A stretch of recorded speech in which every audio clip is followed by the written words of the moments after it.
Welcome to Mehta PG college. तो जैसा कि हमें पता है हमारी स्पेक्ट्रोस्कोपी की सीरीज़ चल रही है। उस स्पेक्ट्रोस्कोपी की सीरीज़ में हम नया टॉपिक शुरू करने वाले हैं जो कि है हमारा ESCA, ठीक है, electron spectroscopy of chemical analysis. Unit 3 का ही टॉपिक है ये हमारा, इलेक्ट्रॉन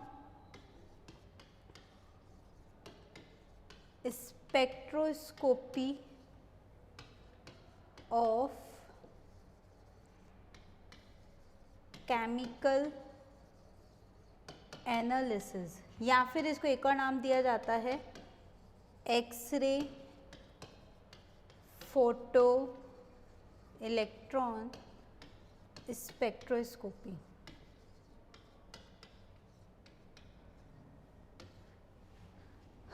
मोर और लेस ज़्यादा इम्पॉर्टेंट नहीं है, ठीक है, आज तक तो लगभग एक बार आया होगा, बट फिर भी पढ़ना तो है क्योंकि हम नहीं कह सकते कि कब आ जाए ये टॉपिक उठ के, ठीक है। तो देखो, electron spectroscopy of chemical analysis, और या फिर हमने क्या नाम दिया इसको, x ray photon electron spectroscopy. Book की बात करोगे, बुक का ये जो पढ़ा रही हो ये एच कॉर्ड से पढ़ा रही हो, स्पेक्ट्रोस्कोपी की अच्छी बुक है, ठीक है, उस बुक से ये कंटेंट पूरा का पूरा लिया गया है। अब बात करते हैं कि होता क्या है। तो होने में देखो क्या होता है कि हमें पता है कि हमने एक फोटो इलेक्ट्रॉन स्पेक्ट्रोस्कोपी पढ़ी थी, उसमें हमने बात करी थी कि मेरी एक्सरे होती है, उसी एक्सरे को रिलेट करके हमारा ये निकलता है। क्या कहता है एक्सरे की कि जो हमारी कोर वाले इलेक्ट्रॉन है, एक्सरे क्या करती है, उसको इजेक्ट करती है। जब फोटोन की एनर्जी डालोगे, कौन सी, एक्सरे, तो एक्सरे क्या करेगा, उसका कोर में से जो है वो हमारी एनर्जी को बाहर निकालती है, ठीक है। तो हमें यही करना है। तो ES is a consult with the measurement of core electron binding energy. तो ये जो है ये हमारी कोर बाइंडिंग एनर्जी से कंसल्ट करती हैं। एक minute,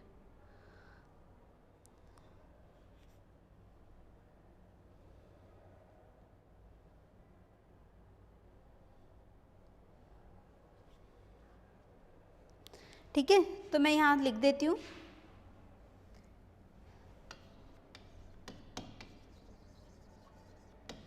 it deals with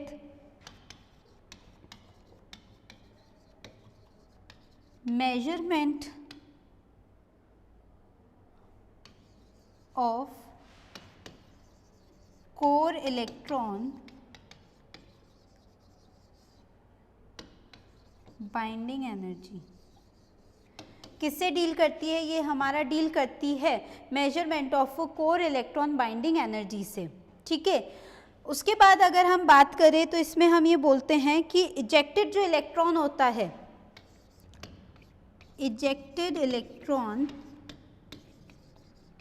comes out from inner shell. कहाँ से आता है वो, हमारा इनर शेल से निकलता है। अगर हम डायग्रामेटिक इसकी बात करें तो देखो डायग्राम में क्या होता है, इस तरीके से मेरा ये बनता है,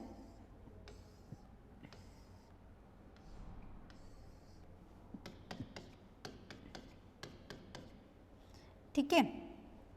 मैंने यहाँ पे क्या डाला है, अपना H न्यू डाला है यहाँ पे, ठीक है। ये क्या करेगा, ये इलेक्ट्रॉन्स को मेरा इजेक्ट कर देगा बाहर, और किसके थ्रू करेगा, मेरे एक्सरे के थ्रू, ठीक है।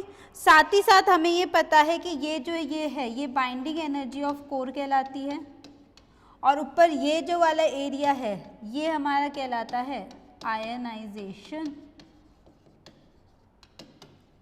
ऑफ इलेक्ट्रॉन, ठीक है। तो इसी तरीके का कुछ डायग्राम हम हमारे फोटो इलेक्ट्रॉन में पढ़कर आए थे, सेम वही डायग्राम है, ज़्यादा कोई टिपिकल नहीं है, इसीलिए मैंने रफली ड्रॉ किया है, ज़्यादा मेहनत नहीं करनी पड़ेगी मुझे इसमें, ठीक है। क्यों नहीं करनी पड़ेगी, क्योंकि ये मैं पहले एक्सप्लेन कर चुकी हूँ। नहीं देखा है तो प्रीवियस लेक्चर जाके देखो फोटो इलेक्ट्रॉन स्पेक्ट्रोस्कोपी का, उसके बाद ये चीज़ अच्छे से समझ आ जाएगी कि हमने यही बोला था कि ये मेरा वैलेंस शेल है और ये मेरा इनर बाइंडिंग कोर है। तो जो मेरा बाइंडिंग ऑफ कोर से जो इलेक्ट्रॉन निकलता है with the help of xray, उसी को हम बोलते हैं हमारा इलेक्ट्रॉनिक स्पेक्ट्रा या एक्सरे फोटोन इलेक्ट्रोस्कोपी, ठीक है।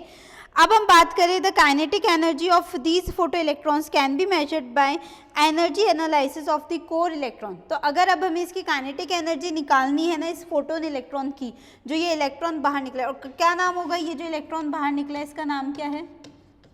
Photo electron. ठीक है। प्रीवियस लेक्चर में हमने ऑगर की बात की थी, तो ऑगर का इलेक्ट्रॉन दूसरा होता था और ये हमारा यहाँ पे फोटो इलेक्ट्रॉन हो जाएगा। मुझे इसकी काइनेटिक एनर्जी चाहिए। काइनेटिक एनर्जी को निकालने के लिए क्या करना है हमें? काइनेटिक एनर्जी निकालने के लिए हमें कोर बाइंडिंग एनर्जी की नीड होगी। ठीक है, तो चलो लिखते हैं क्या था हमारा यहाँ पे, the kinetic energy of these photoelectrons can be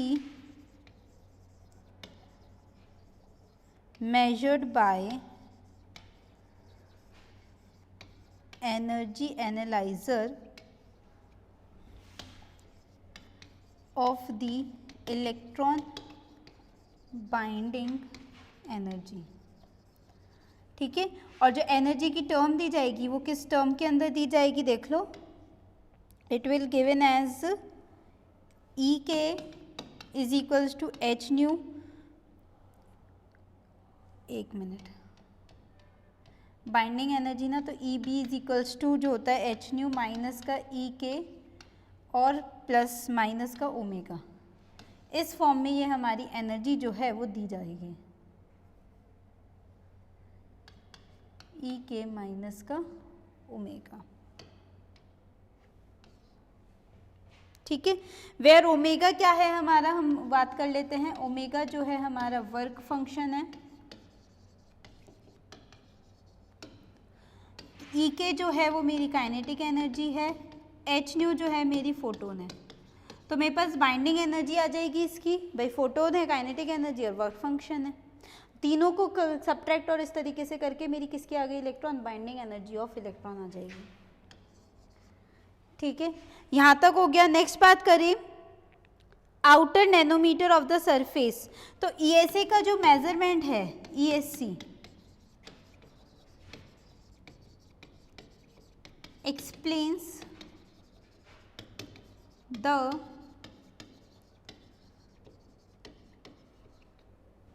measurement of outer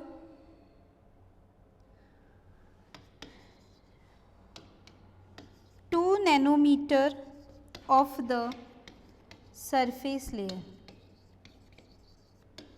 तो कहाँ तक प्रोवाइड करवा सकती है जो ESA का मेजरमेंट है, हमें कहाँ तक लेके जा सकता है? 2 नैनोमीटर तक लेके जा सकता है। किसकी? आउटर सरफेस लेयर जो है उसकी 2 नैनोमीटर के अंदर अंदर तक वो रेडियस हमें यहाँ पे बताता है। ठीक है, अब हम बात करते हैं हमारी सैंपल साइज की, कि हमारा सैंपल साइज कितना हो सकता है इसके लिए। Sample size and limit.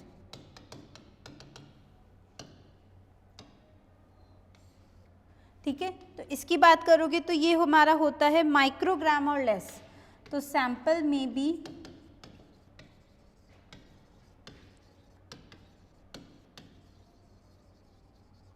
Microgram और लेस। उसके बाद बात करें तो सैंपल एरिया जो होता है वो 1 सेंटीमीटर स्क्वायर के आसपास हो सकता है। Sample area 1 centimetre square. ठीक है, इतना जो है वो हमारा सैंपल एरिया रह सकता है, जो कि द डिटेक्शन लिमिट है, द डिटेक्शन लिमिट। तो कहने का तात्पर्य ये है कि जो भी तुम्हें सैंपल लेना है उस सैंपल की साइज़ कितनी लोगे? माइक्रोग्राम हो सकती है या छोटी हो सकती है। माइक्रोग्राम का मतलब समझ लो बहुत छोटी क्वांटिटी होती है। ठीक है, माइक्रो मीन्स होता है 10⁻³ एंड उसमें भी ग्राम ले रहे हो तुम। ठीक है, तो 10⁻³ का भी 3 हो जाएगा। तो यहाँ पे हम 1 सेंटीमीटर स्क्वायर का कितना लेना है, तुम्हें एरिया लेना है उस सैंपल का। क्वांटिटी बता रहा है 1 माइक्रोग्राम और एरिया के हिसाब से हमें 1 सेंटीमीटर स्क्वायर के आसपास लेना है। देन हम इसकी बात करते हैं हमारा केमिकल शिफ्ट इन ESCA। अब हमें बात करनी है कि हम केमिकल शिफ्ट कैसे देख सकते हैं। तो देखो नेक्स्ट टॉपिक इसी के अंदर आता है, chemical shift, how to determine chemical shift. तो अगर हमें केमिकल शिफ्ट देखना है तो हमें ये देखना है कि जो हमारा वर्क फंक्शन है वो केप्ट कांस्टेंट। मैं पहले इसका स्टेटमेंट लिख देती हूँ। If work function omega is kept constant, then we calculate the chemical shift of metal oxide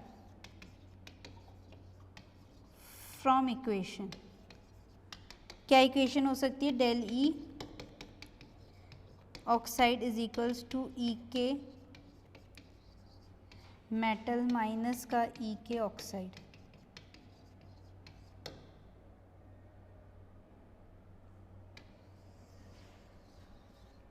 ठीक है, तो अगर हमें केमिकल शिफ्ट निकालनी है तो केमिकल शिफ्ट के लिए देखो वर्क फंक्शन तो हमें पता ही है हमारा।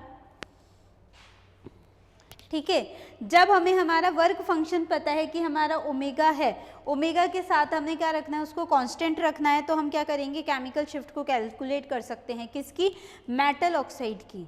अब मेटल ऑक्साइड क्यों बोला है? क्योंकि हमें ये पता है कि जब फोटोन इलेक्ट्रॉन निकलता है तो M+ और O-, इसका मतलब कहीं ना कहीं हमारे चार्जेस डेवलप होते हैं।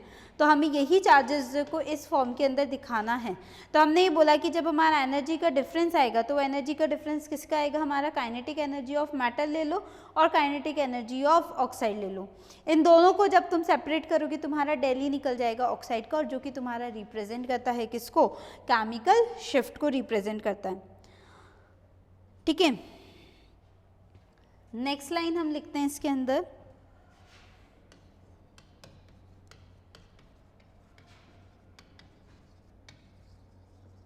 The chemical groups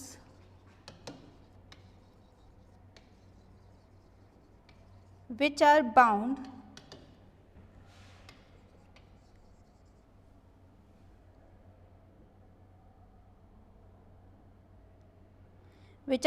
to atom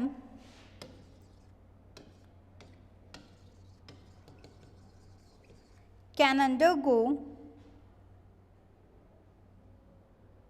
change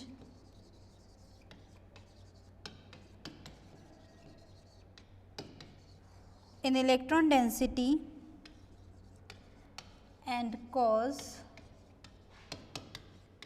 shift in ESCA।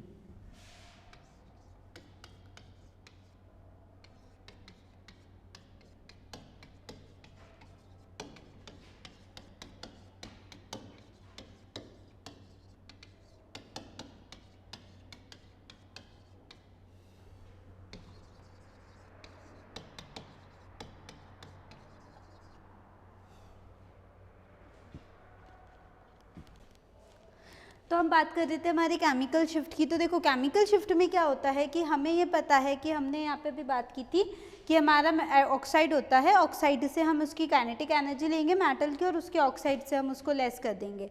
क्यों लेना है? क्योंकि हमें ये पता है कि जब हमारा इलेक्ट्रॉन जाएगा तो कहीं ना कहीं हमारा आयनाइजेशन प्रोसेस होगा और उसी आयनाइजेशन से मेटल जो है वो M+ में कन्वर्ट होगा। तो इसका मतलब अपने किसी भी O- या किसी भी इलेक्ट्रॉन जो चार्ज डेंसिटी जिसके ऊपर ज़्यादा है उसके साथ कंबाइन होकर अपना एक मॉलिक्यूल बना सकता है।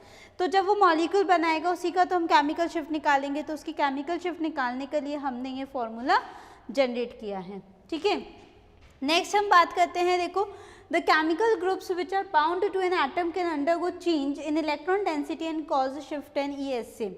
हमने ये बोला है कि अगर हमारा चेंज आता है, इसका मतलब ये है कि जब chemical group which are bound to an atom, अगर किसी भी एटम के साथ मेरा कुछ भी बाउंड कर रहा है, ठीक है, बाउंड क्या करेगा? देखो जैसे ऑक्सीजन अभी तुमने बाउंड किया तो डेफिनेटली वहाँ पे क्या होगा? इलेक्ट्रॉन डेंसिटी के अंदर चेंज आएगा और वो शिफ्ट को क्या करेगा? कॉज करेगा। अगर सपोज जैसे कि हम NMR के अंदर पढ़ते थे ना केमिकल शिफ्ट वगैरह, इस तरीके से हम बताते थे कि हमारी ये शिफ्ट होती है ठीक है, उल्टा नहीं यहाँ पे बनाया है, यहाँ पे हम बताते थे। तो ये मैं अपना TMS बताती थी यहाँ पे, ठीक है। अभी हम NMR में भी ये पढ़ेंगे। यहाँ पे क्या होता है हमारे इस तरीके से ये डिटेलिंग यहाँ पे आती है, तो वो चीज़ें हम NMR में भी ढंग से पढ़ेंगे कि हमारी केमिकल शिफ्ट होती क्या है। तो यहाँ पे जो हमारा डेल होता है, एक शिफ्टिंग होती है कि इलेक्ट्रॉन जब, जैसे कि जो भी ग्रुप हमारा जुड़ता है, अगर हमारा डोनेटिंग है या विड्रॉइंग ग्रुप है, जब वो हमारा यहाँ से अटैच होता है तो उस बिहाफ पे हम उसकी केमिकल शिफ्ट को बताते हैं। तो अगर हम, जैसे मैं कोई भी इलेक्ट्रॉन डोनेटिंग ग्रुप करती हूँ तो उसकी क्या पता शिफ्ट इंक्रीज हो जाए, किसी विड्रॉइंग को लेकर आते हो थोड़ी इसमें डिक्रीज होती है और विड्रॉइंग के अंदर हमारी इंक्रीज हो जाती है। तो वो सारी की सारी जो चीज़ें हैं वो डिपेंड करती है हमारे कंडीशंस के ऊपर कि हमारा कंडीशंस कैसा अप्लाई करेगा, ठीक है। तो हमें सिर्फ इतना ध्यान रखना है कि हमारी केमिकल शिफ्ट के अंदर अगर मैं किसी एटम के साथ इलेक्ट्रॉन डेंसिटी वाला कोई ग्रुप ऐड करती हूँ, जैसे कि मैंने अभी बोला कि मेटल के साथ तो मोर नेगेटिव लेकर आए, तो मेटल के साथ और किसी तरीके का हैलोजन ग्रुप भी लेकर आ सकते हो, ठीक है। तो वो क्या करेंगे, उनकी इलेक्ट्रॉन डेंसिटी को इंक्रीज करेंगे या डिक्रीज करेंगे, और उसी बिहाफ पे क्या होगा, हमारी केमिकल शिफ्ट की वैल्यू कुछ ना कुछ हमें आती ही आती हैं। अब ESCA क्या था वो हम पढ़ चुके थे कि भाई हमारा क्या था कि हमारा इलेक्ट्रॉन निकलना चाहिए, इलेक्ट्रॉन निकलेगा तो हमारा बाइंडिंग एनर्जी से निकल रहा है, और उसके लिए हमने लेंथ वगैरह ये पढ़ी, 1 सेंटीमीटर स्क्वायर होना चाहिए, हमारा 2 नैनोमीटर का आउटर एरिया होना चाहिए। उसकी बात करते हैं हम उसकी पीक पोजीशन की। तो पीक पोजीशन कैसे बताता है कि जैसा हमारा प्रोटॉन केमिकल शिफ्ट होती है हमारे NMR के अंदर, उसके सिंपल होता है, ठीक है। इतना डीप नहीं जाऊंगी अभी मैं, क्योंकि हमें NMR की स्टडी करनी है। नेक्स्ट यूनिट जब हम स्टार्ट करेंगे तो हम हमारे NMR के साथ ही स्टार्ट करेंगे, ठीक है। तो NMR उसके अंदर हम डीपली स्टडी के साथ NMR का डेटा भी पढ़ेंगे, ठीक है। नेक्स्ट बात करते हैं कि अब हमारा कोर बाइंडिंग एनर्जी क्या होती है, ठीक है। तो देखो कोर बाइंडिंग एनर्जी, सबसे पहले तो स्क्रीनशॉट ले लो, ठीक है। Photo ionization by high energy xray photon cause ejection of core electron and analysis of consequent photo electron spectrum yield core electron binding energy. तो बस कुछ ही नहीं करना हमें, वो एक जो मैंने अभी डायग्राम बताया था ना, यहाँ पे कहाँ गया, शायद मैंने इरेज कर दिया था क्या डायग्राम,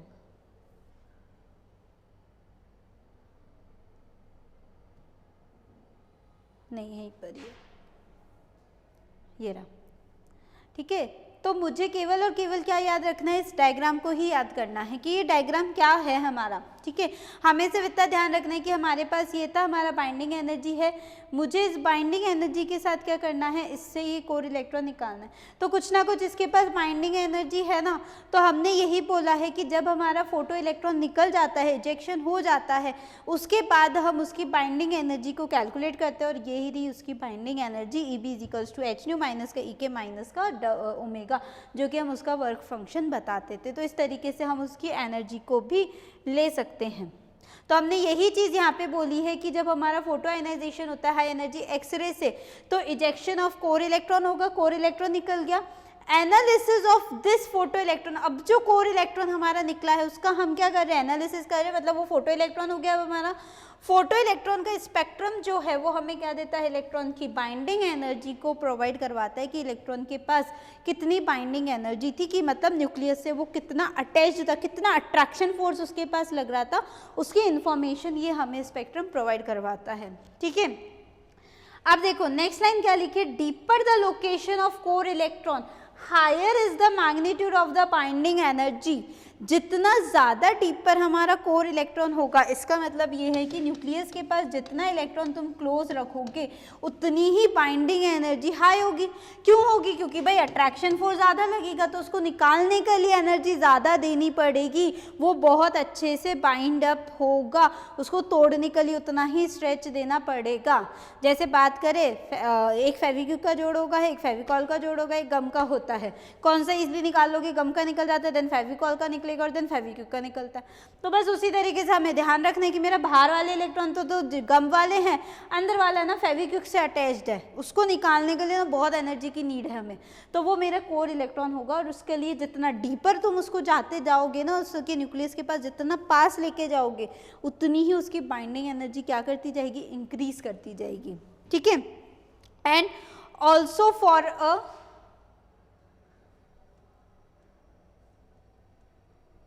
एक मिनट,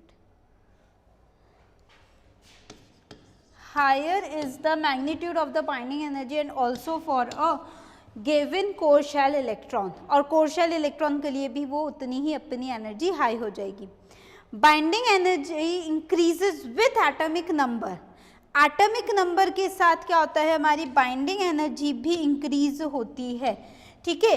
और अलोंग द पीरियड, किसके अलोंग होगी, हमारे पीरियड के अलोंग होती है, ठीक है। तो binding energy increase with atomic number along the period, हमारे पीरियड के, हमें ये होता है ना, हमारा पीरियड होता है, इसके अलोंग इधर जाओगे तो हमारी बाइंडिंग एनर्जी इंक्रीज होती जाएगी। क्यों इंक्रीज होगी, एटॉमिक नंबर इंक्रीज हो रहा है, ठीक है। देखो जैसे जैसे एटॉमिक नंबर इंक्रीज होगा, इसका मतलब इलेक्ट्रॉन्स के पास आता जाएगा, जितने शेल्स तुम बढ़ाते जाओगे, ठीक है। रेडियस तो इंक्रीज होती है डेफिनेटली, लेकिन उसके जो बीच का जेड इफेक्टिव होता है वो भी बढ़ता जाता है, जेड इफेक्टिव न्यूक्लियर चार्ज बढ़ता जाएगा, और जब बढ़ता जाएगा तो इलेक्ट्रॉन पास आता जाएगा न्यूक्लियस के, जितना न्यूक्लियस के पास आता जाएगा उसकी बाइंडिंग एनर्जी उतनी ही इंक्रीज होती जाएगी। उसके बाद हम बात करते हैं नेक्स्ट जो पार्ट है हमारा, लास्ट जो है एप्लीकेशंस का, ठीक है। Applications of ESCA। अब एप्लीकेशंस की बात करें तो सबसे पहले एप्लीकेशन है हमारा एलिमेंटल एनालिसिस। एलिमेंटल एनालिसिस का मतलब है कि हमारे एलिमेंट्स के बारे में हमें पता लगता है। अब एलिमेंट्स कौन से होते हैं हमारे, कार्बन, नाइट्रोजन, ऑक्सीजन, मतलब एक एक हमारा जो एलिमेंट है पीरियोडिक टेबल के अंदर, उसका एक एक का डिटेलिंग हमें यहाँ पे मिलती है, ठीक है।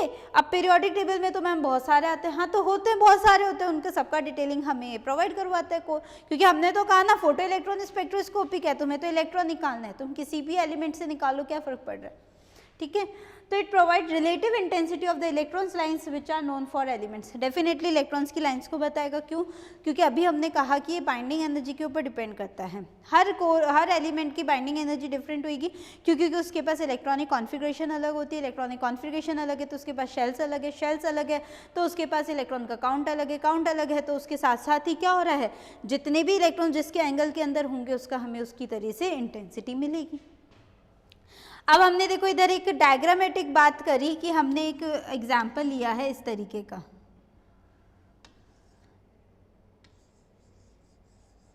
ठीक है। हमने इसका स्पेक्ट्रा बनाया कि हमें स्पेक्ट्रा इसका इस तरीके से कुछ स्पेक्ट्रा हमें मिलता है। मैंने क्या क्या लिया, CH लिया, Cl लिया और S लिया, ठीक है। मैंने इनकी इंटेंसिटी बताई, तो देखो इंटेंसिटी CH की 6 मिल रही है, Cl और S की मुझे 1-1 मिल रही है। तो इस तरीके से ये हमें इनकी इंटेंसिटी को भी प्रोवाइड करवाता है कि कितनी इंटेंस जो पीक्स हमें मिलेंगी। प्लीज़ इस डेटा पे ऊपर मत जाना, ये थ्योरेटिकल मतलब क्या, स्पेक्ट्रोस्कोपी ऑफ केमिकल एनालिसिस, ठीक है। तो अगर हम बात करें हमारे सबसे पहले एनालिसिस की, तो सबसे पहला एनालिसिस जो होता है मतलब एप्लीकेशन, उसमें होता है कि हमारा एलिमेंटल एनालिसिस के बारे में पता लगता है हमें।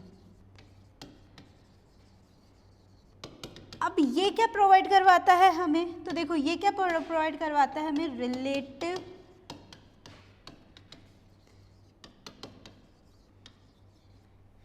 रिलेटिव इंटेंसिटी ऑफ एलिमेंट्स, ठीक है।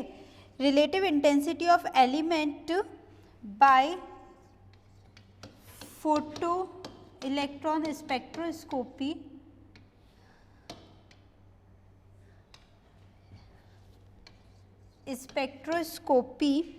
Which provide relative intensity of the electron lines, जो कि हमें क्या प्रोवाइड करवाती है, relative intensity of electron lines को।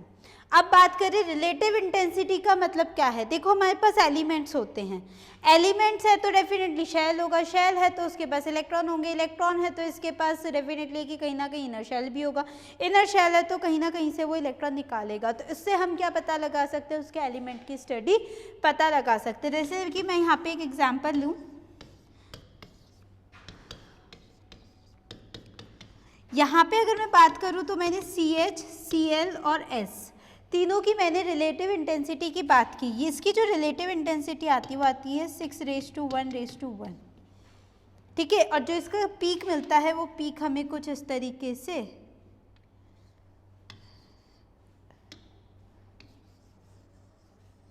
इस तरीके से हमें इसका कुछ स्पेक्ट्रा मिलता है। तो ये क्या प्रोवाइड करवाता है हमें, इसकी रिलेटिव इंटेंसिटी के बारे में हमें प्रोवाइड करवाता है।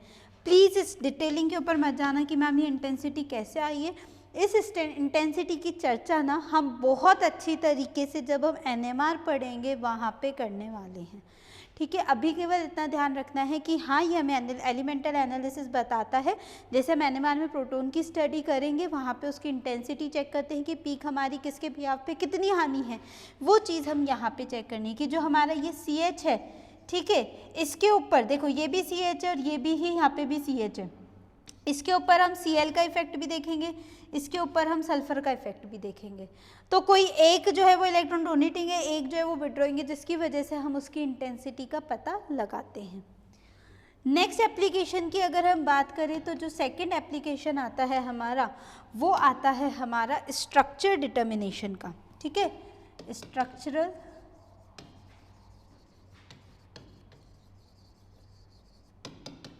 एनालिसिस। अब देखो स्ट्रक्चरल एनालिसिस में क्या होता है कि स्ट्रक्चर एनालिसिस से हमें उसके स्ट्रक्चर की जानकारी मिलती है। स्ट्रक्चर की कैसी जानकारी मिलेंगी, हमें क्या निकालना है, हमें कोर इलेक्ट्रॉन निकालना है। हम जब उसको कोर इलेक्ट्रॉन निकालेंगे तो हमें क्या पता लगेगा, उसकी स्ट्रक्चर पता लगेगा। अब स्ट्रक्चर कैसे, मेरे को एक्सरे में पढ़ते हैं, हम एक्सरे से हम क्या कहते हैं उसका BCC, SCC, ये सारी स्ट्रक्चर उसके अंदर हम पढ़ते हैं कि हमारा स्ट्रक्चरल कैसा फ्रेम है, ऑक्टाहेड्रल है, टेट्राहेड्रल है। तो कोर इलेक्ट्रॉन जहाँ से जिस एनर्जी से निकलेगा वो एनर्जी हमें ये एक्सप्लेनेशन देगी कि जो हमारे स्ट्रक्चर है उस स्ट्रक्चर में कैसा बिहेव करेगा वो इलेक्ट्रॉन, कि वो इलेक्ट्रॉन किस तरीके से प्रेजेंट है, वो हमें क्या प्रोवाइड करवाता है, हमें स्ट्रक्चर एनालिसिस हमें प्रोवाइड करवाता है, ठीक है। अब स्ट्रक्चर की बात करो तो देखो डिफरेंट स्ट्रक्चर होता है। अभी जैसे सीजियम क्लोराइड की बात करो, ऑक्टाहेड्रली प्लेस्ड होता है, NaCl टेट्राहेड्रली प्लेस्ड है, ठीक है, डिपेंड करता है कंडीशंस के ऊपर, है ना। लेकिन भाई हमें ये तो पता है कि अगर एक ऑक्टाहेड्रल एक टेट्राहेड्रल है तो हमें ये पता होना चाहिए कि जो हमारा मॉलिक्यूल है वो उसकी स्ट्रक्चर क्या है।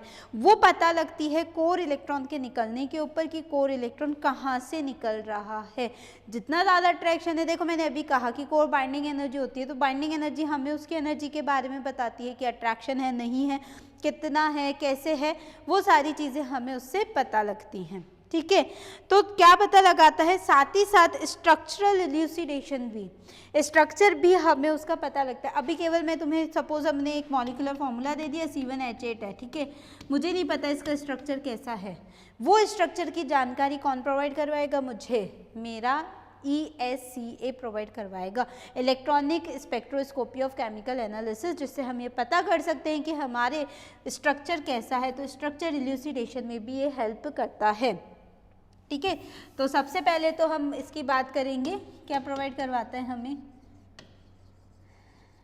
स्ट्रक्चरल इल्यूसिडेशन, ठीक है। सेकेंडली अगर हम इसकी बात करें तो the atomic character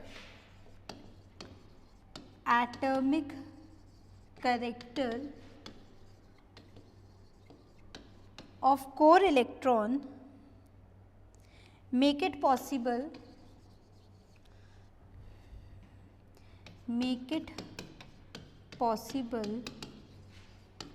to analyze the specific part of molecule। साथ ही साथ हमें क्या पता लग रहा है, उसके specific part of the molecule के बारे में भी हमें पता लग रहा है। तो स्ट्रक्चर तो पता लग ही जाएगा, पूरा का पूरा स्ट्रक्चर भी पता लग जाएगा, साथ ही साथ कोर इलेक्ट्रॉन जहाँ से निकल रहा है इसका मतलब वो उसके स्पेसिफिक पार्ट को भी बताएगा कि कहाँ से वो पार्ट जो है वो निकल रहा है। देखो कुछ ही नहीं है, सिर्फ इतना ध्यान रखना है कि भाई हमारे न्यूक्लियस है, न्यूक्लियस के चारों तरफ शेल होती हैं। मैं इतनी बार ये रामायण गा चुकी हूँ कि शेल होती है तो इलेक्ट्रॉन भी होते हैं, और जब इलेक्ट्रॉन होते हैं तो कोर इलेक्ट्रॉन अंदर वाला कहलाता है, बाहर वाला आउटर वाला कहलाता है हमारा।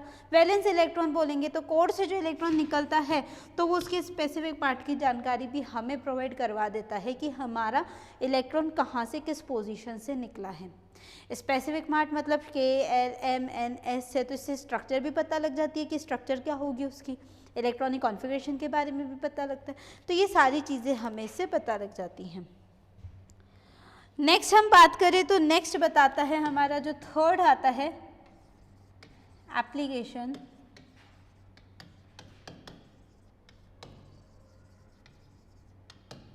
Charge distribution in bonds and molecule. अब चार्ज डिस्ट्रीब्यूशन का मतलब क्या है कि वो हमें क्या बताता है, हमारे पोलैरिटी के बारे में बताता है। ठीक है, देखो पहले स्टेटमेंट लिख देते हैं, क्या बोलता है,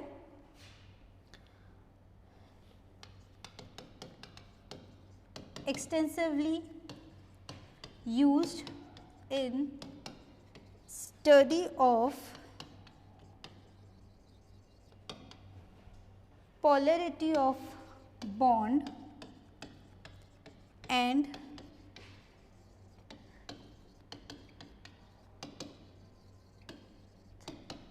charge distribution in the molecule, because the core electron binding energy depends on charge. तो इसका मतलब ये है कि देखो study of polarity of bond, bond की पोलैरिटी के बारे में बताएगा। अब कैसे बताएगा कि जब तुम इलेक्ट्रॉन निकालोगे तो डेफिनेटली कि मॉलिक्यूल के सपोज ये ए है और ये बी है, एक के ऊपर पॉजिटिव और एक के ऊपर नेगेटिव चार्ज आता ही एक्वायर करता है। तो ये पॉजिटिव और नेगेटिव कैसे आ रहे हैं, हमारे इलेक्ट्रॉन निकल रहा है उसकी वजह से ही तो आता है पॉजिटिव और नेगेटिव चार्जेस, यहाँ तो आ रहे हैं यहाँ जा रहा है। तो हम तो ये बात कर रहे हैं कि सपोज जो हमारा इलेक्ट्रॉन निकल रहा है उससे हमें क्या पता लग रहा है, उसके पोलैरिटी के बारे में भी पता लग रहा है कि मॉलिक्यूल हमारा कितना पोलर है, एक निकलेगा तो एक पोलैरिटी, दो निकलेगा तो दो। तो इस तरीके से हम उसकी पोलैरिटी के बारे में भी बता सकते हैं। अब charge distribution in the molecule depend किसके ऊपर करता है, बाइंडिंग एनर्जी के ऊपर डिपेंड करता है चार्ज, है ना, because the core electron binding energy depends on charge. अब चार्ज के ऊपर क्यों डिपेंड कर रही है, क्योंकि जितना ज़्यादा चार्ज होगा इसका मतलब उतनी उसकी बाइंडिंग एनर्जी होगी।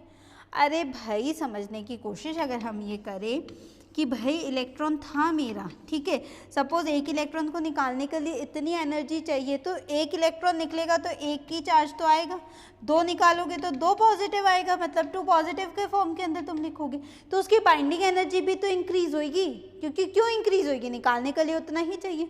अगर एक इलेक्ट्रॉन निकल गया इसका मतलब अब जो न्यूक्लियस के पास एक इलेक्ट्रॉन बचा है वो और ज़्यादा अट्रैक्टिव फोर्स में आ जाएगा, जैसे ही वो और ज़्यादा अट्रैक्शन फोर्स में आएगा उसको और निकालने के लिए हमें एनर्जी देनी पड़ेगी, तो इस तरीके से तो हमारी बाइंडिंग एनर्जी और इंक्रीज हो जाएगी। तो हमने यही चीज़ बोली है कि हमारी बाइंडिंग एनर्जी जो है वो उस चार्ज को भी बताती है कि मॉलिक्यूल के ऊपर चार्ज डेंसिटी कितनी हमारी एग्जिस्ट करेगी और कितनी हमारी आनी है।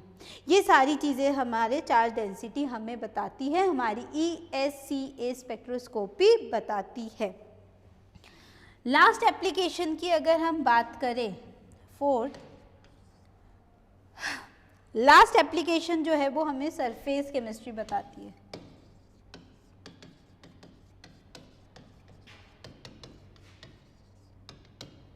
ठीक है, इसका भी एक बार स्टेटमेंट लिख देती हूँ पहले, तुम्हें नोट्स भी तो चाहिए होते हैं ना, इसीलिए।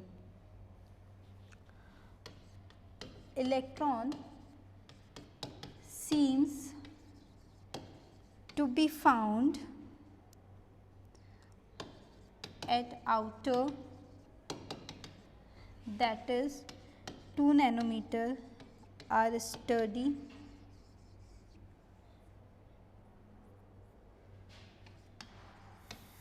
for surface analysis because electron can penetrate outer layer of surface. However, it seems to exclude photon और ions। ठीक है, हमें क्या पता लगता है, हमारे फोटोन्स और आयंस की भी स्टडी करती पता लगती है। अब देखो लास्टली हमने ये बोला है कि हमारे सरफेस के बारे में पता लगता है, तो क्या बोलता है ये हमें, देखो electron seems to be found at outer, हाँ हमें ये पता है कि हमारा जो इलेक्ट्रॉन है वो आउटर सरफेस के ऊपर भी मिलता है, कोर के अंदर भी रहता है। 2 नैनोमीटर आउटर एरिया, क्योंकि जब हम सी के लिए हमने सैम्पल साइज ली थी, तो हमने बोला था कि 2 नैनोमीटर के हिसाब से हमारा जो होना चाहिए वो आउटर सरफेस एरिया होना चाहिए। Are study for surface analysis because electron can penetrate outer layer of surface. ठीक है, कैसे? देखो सपोज ये मेरा सरफेस है, मेरे पास ये बहुत सारी लेयर्स बनी हुई हैं, इलेक्ट्रॉन डेफिनेटली इधर से निकलेगा, लेकिन ये पेनिट्रेट कहाँ से करेगा? इस सरफेस को पेनिट्रेट करेगा। तो यहाँ पे भी तो इलेक्ट्रॉन प्रेजेंट हो सकते हैं, ठीक है, सरफेस के ऊपर भी इलेक्ट्रॉन हो सकते हैं। तो जब सरफेस के ऊपर इलेक्ट्रॉन है तो ये जो ये पेनिट्रेट करेगा, ये पेनिट्रेट किधर भी करता है? 2 नैनोमीटर की रेडियस में, मतलब outer surface area of 2 nanometer. अब हम इससे ये पता लग सकते हैं कि कितना डीपली उसने पेनिट्रेट किया है, कितना डीपली वो गया है। ठीक है, तो उसी हिसाब से हम उसमें फिर रेडिएशन डाल सकते हैं और उसके में से वापस एक इलेक्ट्रॉन को खींच सकते हैं। ठीक है, तो ये इस तरीके से हमें सरफेस की डिटेलिंग भी पता लगती है कि हमारा, अब देखो अगर हमने बोला है कि थिकनेस इतनी है, सरफेस की थिकनेस मेरी इतनी है, इसमें से मैं इलेक्ट्रॉन ईजिली निकाल पा रही हूँ, फिर मैं बोलूँ इतनी आ रही, तो ये थिकनेस हमें किससे पता लगेगी कि इलेक्ट्रॉन को हमने कितनी एनर्जी दी है, कितनी एनर्जी दी, मतलब उसकी बाइंडिंग एनर्जी दोगे तो उससे हमें ये पता लगेगा। अब बाइंडिंग एनर्जी जब हम उसको देते हैं, देखो किसी भी चीज़ को हमने निकालने के लिए जब एनर्जी दी, वो लेके भी बाहर आ गया, तो जब वो लेकर आता है तो उसकी काइनेटिक एनर्जी इन्वॉल्व होती है। ठीक है, काइनेटिक एनर्जी जब इन्वॉल्व होती है तो वो डिटेलिंग जो है, वो काइनेटिक एनर्जी बहुत सारी डिटेल हमें प्रोवाइड करवाती है कि हमने फोटोन्स की कितनी डाली, उसकी बाइंडिंग एनर्जी कितनी है। तो सारी की सारी चीज़ें जब हम निकाल देंगे, उससे कैलकुलेट करते हैं, तो हमें ये भी पता लग जाता है कि सरफेस की केमिस्ट्री क्या है, सरफेस कैसा है, ज़्यादा हार्ड है, ज़्यादा सॉफ्ट है, ज़्यादा थिक है या ज़्यादा थिन है, वो सारी की सारी डिटेलिंग भी देगा। सॉफ्ट होगा तो इजीली आ जाएगा, पेनिट्रेट इजीली कर सकता है, हार्ड हुआ तो पेनिट्रेट करने में उसको मुश्किल आएगी ना। तो वो सरफेस की ही तो थ्योरी दे रहा है हमें कि भाई हाँ ये हार्ड था मेरा, ये थिक था मेरा, तो ये नहीं निकलने दे रहा मुझे। तो इस तरीके से हम जब मेटल्स की स्टडी करते हैं या नॉन मेटल्स की स्टडी करते हैं तो हम वहाँ पे बता पाते हैं कि हमारा मेटल कैसा होता है। हम जनरली आते हैं और मेटल्स और नॉन मेटल्स की फिजिकल प्रॉपर्टीज़ पढ़ लेते हैं, उन फिजिकल प्रॉपर्टीज़ को कहीं ना कहीं से हमने निकाला है और वो निकालने के तरीके हमारे पास यही थे। ठीक है, तो ये चीज़ें हमारी कुछ इस तरीके से बात होती है, चर्चा होती है ESCA के बारे में। तो ये हमें बेसिकली बहुत सारी चीज़ें बताती है। देखो इलेक्ट्रॉन ऐसी चीज़ है पूरे के एटम को डिफाइन कर सकती है, तो जब एटम को डिफाइन कर रही है तो वो हमें बहुत सारी इन्फॉर्मेशंस प्रोवाइड करवाती है और उन्हीं इन्फॉर्मेशंस को हम यहाँ पे कंसीडर करते हैं। तो ये सारे के सारे जितने भी थे ये हमारे एप्लीकेशंस थे ESCA के। तो सबसे पहले केवल इतना ध्यान रखना है किसके ऊपर काम करती है, एक्सरे के ऊपर काम करती है। क्यों भाई? क्यों? क्योंकि कोर बाइंडिंग एनर्जी को निकालती है, कोर इलेक्ट्रॉन को निकालती है, और कोर इलेक्ट्रॉन को निकालने के लिए कोर बाइंडिंग एनर्जी होती है हमारे पास, तो उसके लिए फिर बाइंडिंग एनर्जी पढ़नी पड़ेगी। बाइंडिंग एनर्जी के बाद हम फिर हमारे एप्लीकेशंस के ऊपर आएंगे। तो बेसिकली इलेक्ट्रॉन जो हमारा ये सरफेस वाला था, electron spectroscopy of chemical analysis, वो हमें शिफ्ट के बारे में भी बताती है, वो हमारे इलेक्ट्रॉन के बारे में भी बताती है, वो हमें सारी डिटेलिंग देती है। और ये बेस्ड किसके ऊपर है? हमारे फोटो इलेक्ट्रॉन के ऊपर ही। क्योंकि फोटो इलेक्ट्रॉन ने ही तो बताया था फोटो इलेक्ट्रिक इफेक्ट में कि इलेक्ट्रॉन निकलता है। अब इलेक्ट्रॉन कहाँ से निकल रहा है, किस बिहाफ में निकल रहा है, फिर हम आगे आगे चर्चा उन पर करते गए। जैसे हमने ऑगर पढ़ा, हमने फोटो इलेक्ट्रॉन स्पेक्ट्रोस्कोपी पढ़ी, और अब हमने पढ़ी electronic spectroscopy of chemical analysis. तो यहाँ पे जो थी हमारी सारी चीज़ें कवर अप हो चुकी हैं। ठीक है, आगे बढ़ेंगे नेक्स्ट क्लास में दूसरे कुछ टॉपिक्स के साथ, दूसरी इंटरेस्टिंग बातों के साथ। Thank you.